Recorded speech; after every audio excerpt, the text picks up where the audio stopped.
महाआर्यमन अपने पापा केंद्रीय मंत्री ज्योतिरादित्य सिंधिया के लिए गुना शिवपुरी लोकसभा सीट पर जीत के लिए चुनाव प्रचार में जुटे हैं। वोट मांगते मांगते वो एक लस्सी की दुकान पर पहुंच गए। इसी लस्सी की दुकान पर इंडिया न्यूज को दिए एक्सक्लूसिव इंटरव्यू में महाआर्यमन सिंधिया ने क्या कुछ कहा है, सुनिए। और उनको समझाने का भी बहुत महत्वपूर्ण हिस्सा है कि अगले 5-10 साल का विजन क्या है, कैसे उनको और रोज़गार दिया जाए, कैसे हम प्रगति और विकास लेके आ रहे हैं इंफ्रास्ट्रक्चर से, airport, Madhav national park, roads, colleges, इन सब को एक स्थान पे जल्द से जल्द कैसे लिया जाए। जो प्रभाव है एक व्यक्ति पे, उनके इनकम पे जो कमाते हैं, जल्द से जल्द वो प्रभाव कैसा लिया जाए।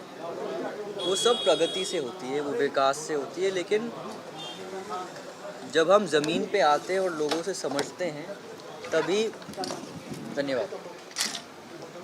तभी हमें समझ में आता है कि विकास खाली नहीं, पर विकास कैसे लिया जाए, कैसे किया जाए, लोगों को हाथ में हाथ मिला के। ये लस्सी आपके लिए? लस्सी है। नहीं, मुझे ऐसा लगा कि कहीं आप फिटनेस को लेकर और अभी से बहुत कॉन्शियस तो नहीं है कि भाई इतना मीठा है और मीठा। कॉन्शियस तो है, लेकिन जब कोई दिल से कुछ बनाता है तो उसको ना थोड़ी कह सकते हैं। आपको खाने पीने का भी बहुत शौक है। मैंने देखा कोविड काल में भी आप बिरयानी बना रहे थे। बिल्कुल। तो कौन कौन सी चीज़ें जो आप बना लेते हैं? मैं आपको बड़ी इंटरेस्टिंग कहानी बताता हूँ। Thank you. कॉलेज में मैंने एक रेस्टोरेंट खोला था। क्या बात कर रहे हैं? छोटा सा, कहाँ पर? मेरे घर के अंदर। तो उसमें मैंने और मेरे सबसे अच्छे दोस्त ने, जो ग्रीस से था, हम दोनों को खाने पकाने का बहुत शौक था और खाने पकाने के बहाने से हम लोगों से मिलते भी थे और दोस्त भी बनाते थे। तो हमारा ये प्लान था कि हमारा जो कमरा था, हमने सब बिस्तर सब बाहर हटा दिया। हफ्ते में एक बार हम वहाँ पे एक रेस्टोरेंट खोलते थे। वहाँ पे 20 जन को खिलाते थे, हिंदुस्तानी खाना, अंग्रेज़ी खाना, फ्यूजन खाना। तो इस तरीके से मैंने खाना बनाने सीखा और अलग अलग क्विज़ीन सीखा मैंने, चाइनीज़, इटालियन, ये सब सीखा। बड़ा मज़ा आया और उसके बाद में मैंने मेरा जो खाने पकाने का रुचि है वो बढ़ता गया और अब ये मेरे लिए एक स्ट्रेस फ्री एक्टिविटी है। मेरे लिए जब दिन में बहुत स्ट्रेस हो जाता है तो मैं शाम को सबके लिए खाना बनाता हूँ, मतलब फैमिली के लिए?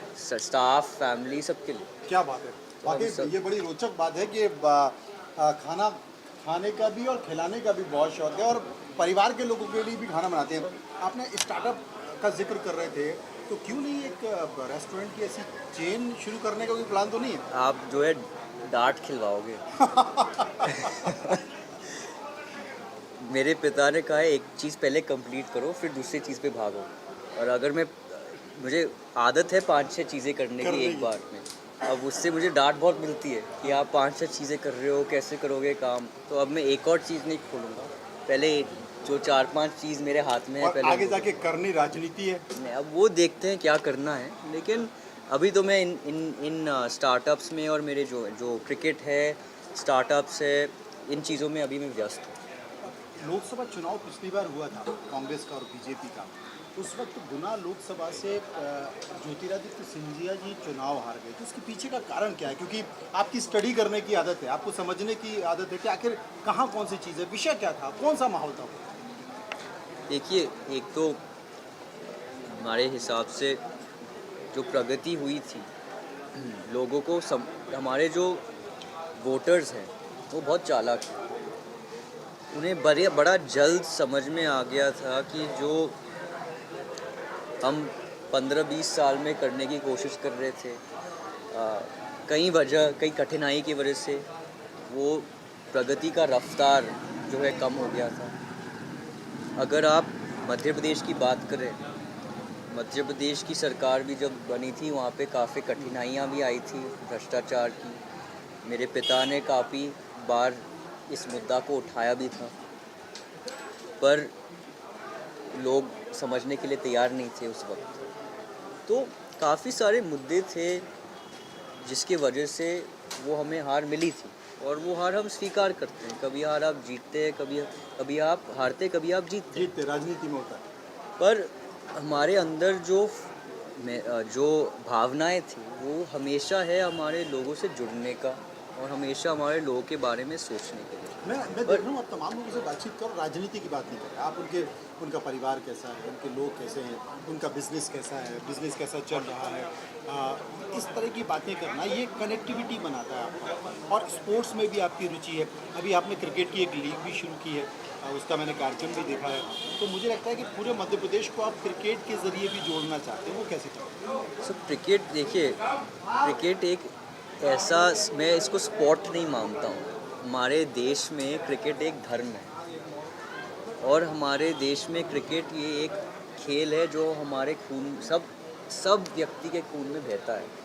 बड़ा और महाराज साहब भी खेलते थे, सिंधिया जी भी, बिल्कुल, ज्योतिरादित्य भी खेलते और आप भी बिल्कुल अच्छा क्रिकेट खेलते। बिल्कुल। और मेरे हिसाब से जो एक ये क्रिकेट का जो मुद्दा है, ये मेरे लिए बहुत पर्सनल है, क्योंकि आप जैसे आपने कहा काफ़ी पीढ़ियों से हम क्रिकेट में काम करते हैं, और इसीलिए पहले जब मैं GDCA में शामिल हुआ था, काफ़ी लोगों ने प्रश्न भी उठाए थे कि भाई ये क्या काम होगा क्रिकेट का, अभी नहीं, एक्सपीरियंस नहीं है वगैरह।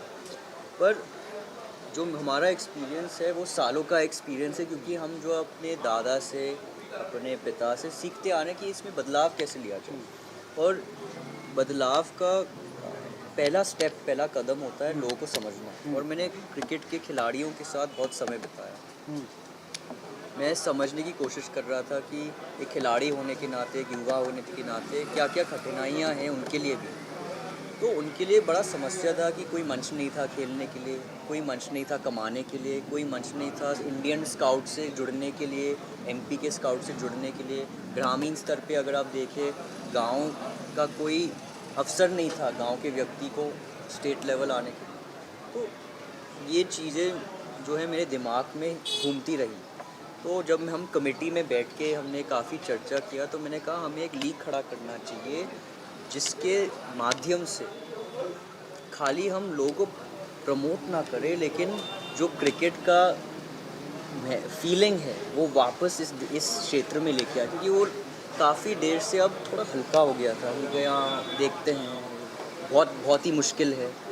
तो वो कैसे होता है? वो होता है जब हम बिजनेस हाउसेस को, जब हम पब्लिक को, जब हम क्रिकेट की एडमिनिस्ट्रेशन को, और जब हम खिलाड़ियों को एक साथ एक टेबल पे बिठाए, एक मंच पे लेके आए, और उनको एक जिम्मेदारी दी बदलाव लेने आने की। तो इसलिए मैंने, अगर आप मेरे लीग पे देखेंगे, मैंने कोई भी ऐसा बिजनेस हाउस नहीं चुना है जिसका क्रिकेट में या स्पोर्ट में एक्सपीरियंस ना हो।